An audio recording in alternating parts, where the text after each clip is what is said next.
কিছু কথা লই আইলাম, শুনেন তাহলে বুঝতে পারবেন। এই যে বিদেশ থেকে যে বিদেশিরা রেমিটেন্স পাঠায় বাংলাদেশও, ওটা তো মনে করেন যে দেশের ভবিষ্যৎ, দেশের মানুষ সুখ শান্তিতে চলার জন্যই মনে করে যে বিদেশ যাওয়া হয়। যে বিদেশ যায় মানুষ, বিদেশ গেলে পরে টাকা পয়সা রুজু করে, একটার পর একটা কামা লাগায়, একটার পর একটা ভিসা লাগায়। তো এই যে কথাটি কইতাছি, কজন মানুষের কাছে কথাটা ভালো লাগবে জানি না, তবে যে মানুষ এই কথাগুলি শুনে ভিডিওটা শেয়ার করে দিব। যে মানুষ এই কথাগুলি কইতেছি গেলে আমার দেশের মানুষ কতটা অসহায় আর কতটা সহায় আছে একটু বোঝার লাগে। আমি যে কথাটি কইতাছি, কথাটি সুন্দর করে বুঝেন আর ভালো করে শুনেন, তাহলে বুঝতে পারবেন কথাটি কী কইতেছি।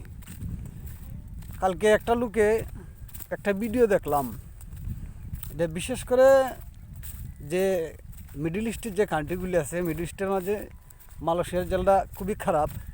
তো এই জেলটার মাঝে খারাপ হইলেও ওই জায়গার মাঝে বাইরের কান্ট্রির মানুষ বেশি, এই জন্য এই জায়গা এখনও যত্নবাদী নাই। তো যত্নবাদী যে নাই এটাও মানুষ বুঝে, কারা কারা বুঝে একটু বুঝেন ভালো করে। যেমন আমরা তো কত নিম্নস্তরের দেশ আছে, যেমন নেপাল আছে, পাকিস্তান আছে, ইন্দোনেশিয়া আছে, ভিয়েতনাম আছে। এইসব সাধারণ একটা কান্ট্রির মানুষ জেলের ভিতরে মানে যাইতে দেরি হয়, বাড়িতে দেরি হয় না, মানে জেলকে ঢুকতে দেরি হয় কিন্তু বাড়িতে দেরি হয় না। কিন্তু আমরা বাংলাদেশের দূতাবাস এত খারাপ, মানে এত জঘন্য, মানে এটা বলার মতো ভাষা মানে আমারটাই নাই। কেলেগে কইতেছি, একটা ছেলে দেখলাম, বয়স আমার যতটুকু সম্ভব, যদি বেশি হয় যে 22 বা 23 হইব, মানে নতুনকে ঢুকছে মালয়েশিয়া। ঢুকার পরে যে কোনোভাবে বেড়াছাড়া লাগে দৌড়া খাইছে। মানে ছেলেটা যে বাইরে এলেও দেখলাম, তখন কইতেছে ভাই এত কষ্ট হয়েছে মনে হয়। কারণ মালয়েশিয়া তো এক একটা মানে সিস্টেমের, জেলগুলির মাঝে মানে এক একটা কোয়ালিটির এক এক রকম সিস্টেম জেলের, বিশেষ করে মালয়েশিয়ার।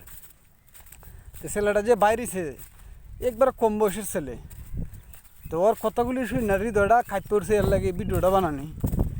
কেলে গিয়া ও যখন বাইরে আইছে, বাইরে হওয়ার পর দেখ কইতাছে ভাই বাইরের দেশের মানুষ, মানে ওই ভিয়েতনাম, ইন্দোনেশিয়া, এরপরে তোমার থাইল্যান্ড, এরপরে তোমার এই নেপাল, পাকিস্তান, মায়ানমার, ওইসব দেশের দূতাবাস মানে দ্রুত খবর নিতেছে, দ্রুত খবর রাখতেছে ওরাই, মানে কীভাবে লোকটা তাড়াতাড়ি বার করবে।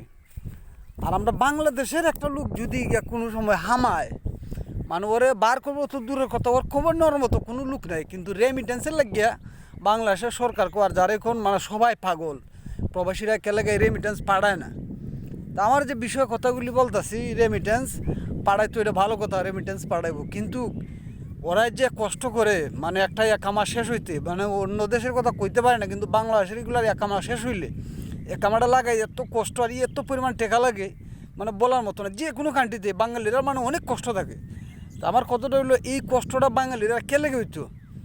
তোমরা যে এত রেমিটেন্স নিয়ে এত যুদ্ধবিদ্যা করো প্রবাসীরা লইয়া, কিন্তু প্রবাসীরা বিশেষ করে প্রবাসীরা আর ক্রিকেটার যারা বাংলাদেশে চিনে কীভাবে আপনি জানেন?